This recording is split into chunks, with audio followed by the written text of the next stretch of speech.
Hello, I'm Elizabeth of Lore, and today I'm going to talk to you about non-player characters. That's kind of a newer term that's taken flight in popular consciousness because of video games and simulation theory, but it's also a phenomenon that's been referred to as background people or half people or kind of like not real people. So I'm going to talk about that, and it may not be exactly what you're thinking.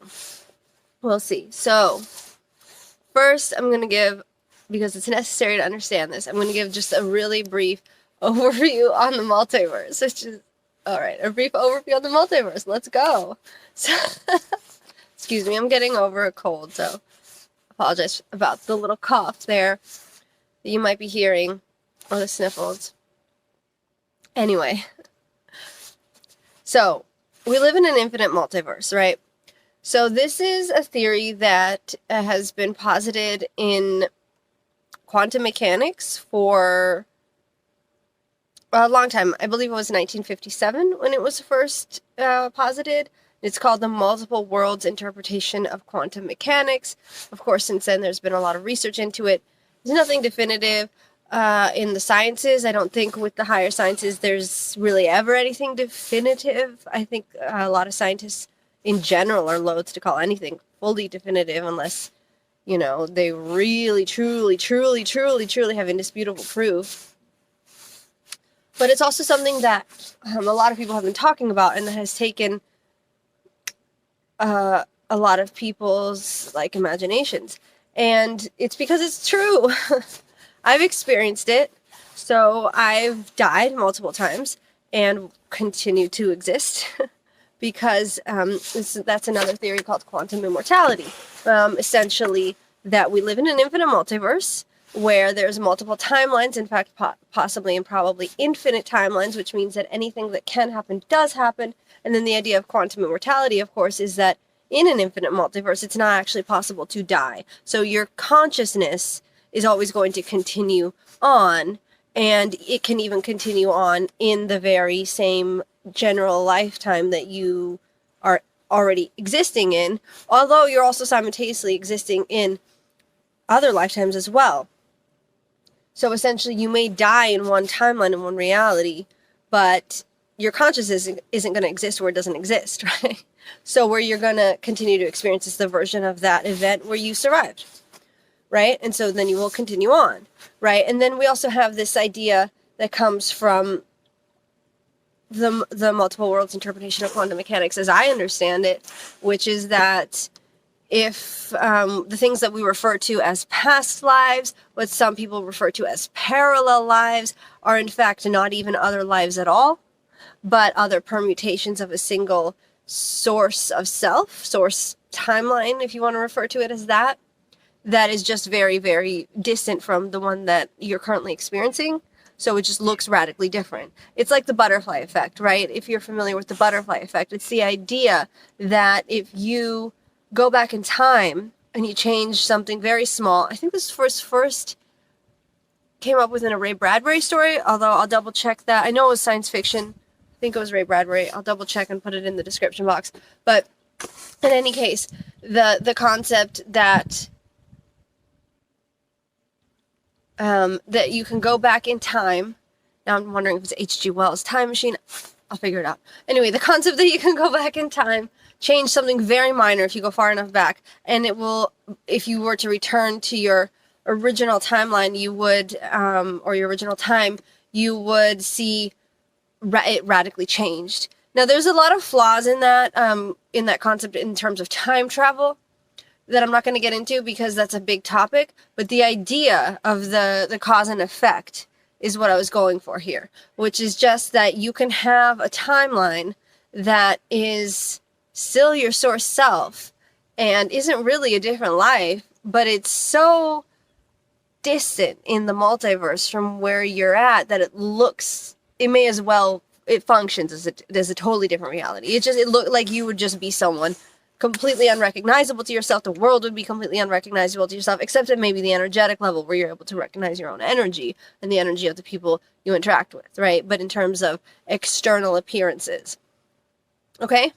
So I hope that made sense. And because what I really wanted to talk about, like I said, wasn't just the multiverse, which is tied into this, but was this idea of these non-player characters. So, of course, the term non-player characters comes from video games, right? So it's the characters on a video game that don't have a player behind them, that are just kind of computer programmed into the game, you know? Like my daughters play Minecraft a lot, and so that's where I don't really play video games that much. Not that I have anything against them, it's just not my thing, but my daughters play like Minecraft and Roblox a lot, so I can see like the non-player characters. Like they have the characters that they control, and then there's the characters that other people are controlling, and then there's the random, just like computer generated characters. Those are the non-player characters, right? And then in simulation theory, Elon Musk was like a big proponent of this, and Neil deGrasse Tyson has also talked about this. Simulation theory is essentially the idea that we are all living in a simulation. It's kind of what the movie The Matrix is about, the series The Matrix. I just last night was watching this really cool documentary called A Glitch in the Matrix that's on Amazon Prime, I think. It's really cool. I recommend it. A Glitch in the Matrix. It's a documentary about simulation theory if you want to know more about that, but it's just essentially the idea that we are all living in a simulation, and some like high-level science people have posited that it is actually extremely probable that this is in fact the case. Like it's more probable than not that we are actually living in a simulation. So that's where kind of the term non-player character came in terms of like reality as we experience it, is like the non-player characters, the people in the simulation, right, who are not being controlled by anyone. They're just kind of computer generated people. Now, outside of simulation theory, this has also been referred to as like background people. I have a friend who called them like half people, and they generally are characterized as people who are either just like extras, like on a movie set, who are just walking around and you just see them, but you don't have any actual basis for knowing that they're real people, which some people might be like, well, that's a bit sociopathic. Just hear me out. Or they're people who you maybe do interact with, but they interact on like on almost a pre-programmed level. Like it's like you can talk to them and they will talk back. You can interact with them. You can do anything with. You can have sex with them. You know, you could do like you could have any kind of relationship with them, but it's always kind of like they're not fully there, and they're operating from a place of like a pre-programmed place. Like you can never really get through to them, right? Like you can never really have a real like interesting conversation with them. And something I've noticed when I've interacted with some of these people too, and I'm not saying that this is necessarily like if this is your experience that necessarily calling you a non-player character, but it's something that I've noticed in some of them, is that if they ingest substances, like very powerful substances, they don't experience them. Like they could ingest like LSD and not have a psychedelic experience, you know, like real LSD, and do this repeatedly, or other substances like that. Or they'll have like repeatedly, they may have like just a very mild effect, when other people who take the same dose and the same, you know, batch are having like extreme effects, you know. And there are different reasons why people might have different interactions with substances because of neurodivergence, but I'm not talking about a different interaction with it. I'm talking about nothing. Like you take it, like these people will like say that they don't feel the effects of the substance, right? Like it's like it doesn't do anything because it's like not a necessary programming in them or something, right? Except here we go. It's not a programming thing. This is what's really going on here. And this is where the multiverse comes in, okay? So it's not that they're not real people. It's not that they're not real souls. It's not that they're not real spirits. It's not that they're any less than any of the rest of us, okay? So this isn't some sociopathic, like, crazy thing where I'm like, there are some people in this world who aren't fucking real. Like, that's not what I'm saying. So in this infinite multiverse, we have all of these different timelines that are all connected at an energetic level, but that have different experiences working through them, okay? And in some of those timelines, like when you are living, you live across multiple timelines. Like we all do. I live across multiple timelines. I have different experiences. Like the wind just started. The wind talks to me. It's been talking to me like my whole life. So it's like confirming. Like Here we go. I'm saying some truths. So I live and you live across multiple timelines having different experiences, right? So when you're... And there's also timeline clusters. So essentially what I mean by timeline clusters are timelines that are recognizable to the timeline that you're operating out of, right? So there are those timelines, right? Like I know there's a timeline where I'm like a fairy in this like magical land, right? Like, well, we're in a magical land here, but I mean a different looking one, right? That's not part of this timeline cluster, because it's my spirit, it's part of my timelines. It's part of this multiverse, but it's not part of this timeline cluster because it's so radically removed from this one that it wouldn't be recognizable to this world or to this body. But there are timeline clusters where it's like, I'm Elizabeth, right? Like, I look generally like this, you know, like generally. And this world functions under the same like laws of physics and all of that, you know, like generally the same place that could be recognized as such, even like in a general way, even if like there are massive differences in like the details of like what's actually experientially happening. Okay? So when you have like your consciousness diffuse across timelines, it can be a little bit problematic for situations in which you have to be in your full kind of self, where you have like a mission. And we all have a version of ourselves that is on this. I believe that. I guess I don't know this for a fact, but I know I'm here for, like in this timeline, I have a mission. And I believe that every spirit has a mission, and a very important, crucial mission. Every role we play is always important, but I believe we have like a kind of a starring mission somewhere in the multiverse.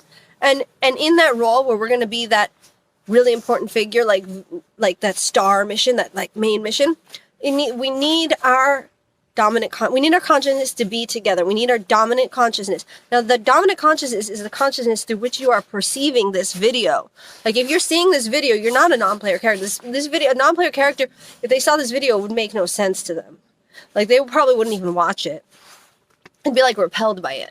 But if you're interested in this topic, or if you're seeing other things like this, you can be pretty damn assured that this is your dominant consciousness, but that doesn't mean it's all collected. You have to close out other timelines where you may be a non-player character, other timelines where your consciousness is existing, or pieces of your consciousness are existing in bodies that look like yours, but they're only functioning at a minor level, at a different vibrational level, at a vibrational level that is not operating at its most effective self, because that is not your dominant timeline. That is not the timeline in which you have the mission.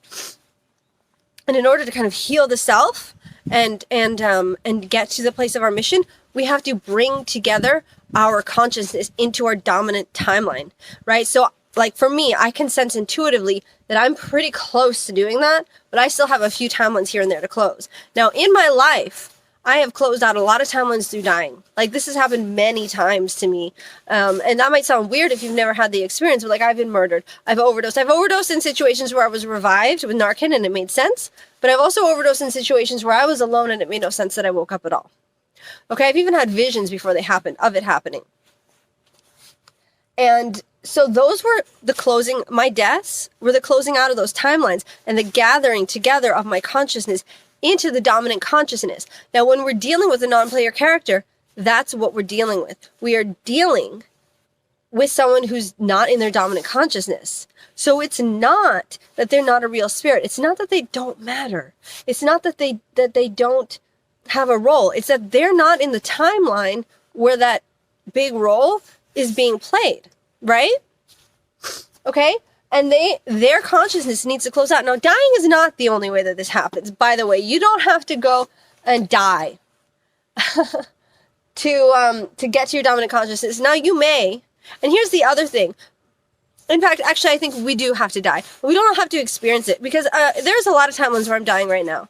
Like, this is happening constantly. I mentioned this in another video. Like, everything that can happen does happen in an infinite multiverse. So the idea, like, it's possible for me to die. It's possible that, like, a hawk could, like, come down. There's a lot of hawks around where I am right now. I'm, like, upstate New York. So a hawk could, like, fly down and, like, peck me right in the eye and, like, puncture my brain or something. I don't know. Or I could have a heart attack or whatever. And the fact that that could happen means it is happening. So there are, like, other timelines where I'm dying, like, at every moment of time. right? And so they're closing out and gathering my consciousness here. But the times when we recall the deaths, like I don't remember that. I can imagine it, but I don't actually like remember a hawk doing that to me. But I do remember being murdered. I do remember overdosing. I do remember a lot of my other deaths. And that is because those timelines were much closer to my dominant consciousness. And so I'm able, like that was actually like a kind of a big fragment of my dominant consciousness that closed out, right? Those other ones are kind of smaller, more diffuse, farther away that closed out. The less probable the thing is, the farther from where you're standing in linear experience, the less close it is to you, right? And less close it is to your dominant consciousness. That doesn't mean that you don't need those diffuse timelines to come together, but there are smaller pieces of the larger puzzle of the self. So I am realizing this probably sounds really fucking weird to some people, but if it's making sense to you, this is for you. And you might, and if it's making sense to you, could you please leave a comment? Because you're like totally my kind of person, and I just like, I love connecting with people who think this way, like understand this stuff, and like have their minds open by this stuff. So please, I'm not even saying this like as a like YouTube algorithm thing. I'm genuinely like, do it on Instagram. Send me an Instagram message. That's my Instagram, Elizabeth of Lore with underscores. Like, please, I wanted to connect with you if this is like something you're interested in. And I'm happy to like talk more and discuss it through and like whatever, poke holes in it. Like, let's see what, maybe I'm not saying I know everything. This is the stuff that comes to me. Anyway, so that's what they are. The background people, the half people, the non-player characters, they're not really non-player characters. They're just not in their dominant consciousness. They're not in the timeline in which they are performing at their peak selves. And it may be like sometimes some of the people who appear this way, in fact, this is their timeline, right? There was a time in the past before I had like my death experiences and stuff when I was kind of operating like that. And maybe that they just need to have their consciousness come together. Maybe that they need some things to trigger like an awakening in them. Or it may be that they need to leave this timeline. And the spirit knows. It's not for us to decide. So it's not okay for us to go around killing people who we think are non-player characters. That's not our place, right? But that is that the spirit knows. The spirit knows, right? And also, we don't always have to die. Especially after we've had many deaths, like I have, you can come when you're very close to being at your dominant consciousness, like the puzzle is close to being together. You can get to a place where most of your like big pieces are kind of more energetic and not necessarily, it's all energy, but like more, less visceral energetic is what I mean. Like it's not like a timeline like this, right? But it's kind of like an energy that you need to release inside of yourself. And then you don't necessarily have to die to close that experience out, that piece of your consciousness out and bring it in and integrate into yourself. So I had an experience recently in February where I was at this really, I'm going to do another video about it. I was at this really amazing, weird festival in this like haunted hotel. and there was at one point when just this absurd thing happened. And there was this guy and we were on the fucking floor of the hallway of the hotel, just like literally rolling on the floor laughing. Like, literally, like, on the floor. Excuse me. I don't think I'd ever done that, like, as an adult. Like, literally fall into the floor just laughing for, like, 10 or 15 minutes straight. It's like, it got painful. Like, we were laughing so much it got painful for, like, both of us. Like, but it was the best feeling when I was done. I think he or I, or maybe both of us were like, I just died. Like, and I was like, wait, I did. Like, I did just die. Like, I died of laughter. And I realized I felt so light afterwards and so much more whole. And I realized that, like, I had actually closed out a timeline. But I didn't have to, like, have a violent, scary death. I just, like, died of laughter. So it can be lighthearted like that, too. So don't think of this as a scary thing if you're having these experiences where you relate to this and you're like, I think I might have, like, this dominant consciousness that's kind of coming together, And when we do come together, that's when things really start to work for us. The more together you get with your dominant consciousness, like the more of your pieces you pull into yourself, the more things start to work out for you in like really magical ways. It's sort of like you can feel it internally, but that's sort of an external confirmation. Things just start magically happening. And when you actually like get there, what I imagine, because I'm admitting I'm not there yet. When you finally like integrate it all fully, like, you feel like very whole is what I imagine. And then also you're able to do your mission in like the best way. Like you're at peak performance, right? You're at peak performance and you're doing amazing things and just doing exactly what you're meant to do. We're always doing exactly what we're meant to do, but we're doing it in the big way, like the show or whatever your mission is.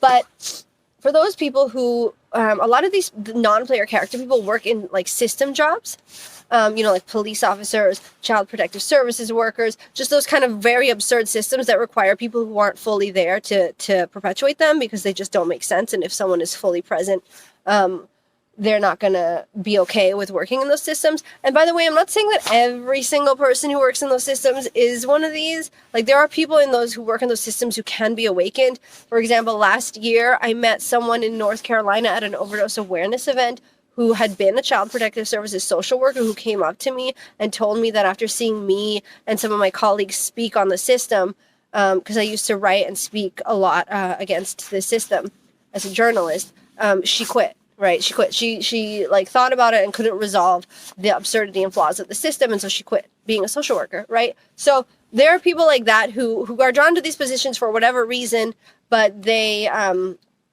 cannot function in them. And those are not non-player characters, but people who are non-player characters, people who are background people in this timeline, mind you, in this timeline, are the kinds of people who are drawn to those systems and who work very well in them, like who are just able, like you can't get, like or like other government positions. A lot of government people do this. Like you talk to them and you're trying to get through to them, and it's like, hey, this is crazy, this is absurd, and they're like, okay, but this is how it works. This is the law. This is how it works. Like those are the people I'm talking about, right? But here's the thing: in some timeline somewhere, I am a child protective services worker. I mean, in an infinite multiverse, everything that can be is. It's unfathomable to me as the self I am now, but there is somewhere where I'm not in my dominant consciousness, or it was at some point. Maybe that's already closed out. I don't know. I hope so, God. But so we have to have empathy for these people because they're just not operating out of their full truest spirit selves in this timeline. But also in some timeline, you're doing the same thing. We all play the same roles somewhere in the multiverse. Okay. That was a lot, I know, so I hope it made sense. If it didn't, feel free to leave questions. Like I said, I'd really love to connect with anyone who related to this or who found it interesting. Like, really, I mean it. Leave a comment or message me on Instagram. Like, I'd love to connect with you. I need more weirdos in my life. I've got lots of weirdos in my life, but I always need more weirdos. There's never enough weirdos. There's never enough weirdos. All right? And anyway, thanks for listening and living your truest self. Integrating into your highest timeline and your dominant consciousness. Oh my God, it's the easiest thing. It's natural. It's already done. All right. That's all.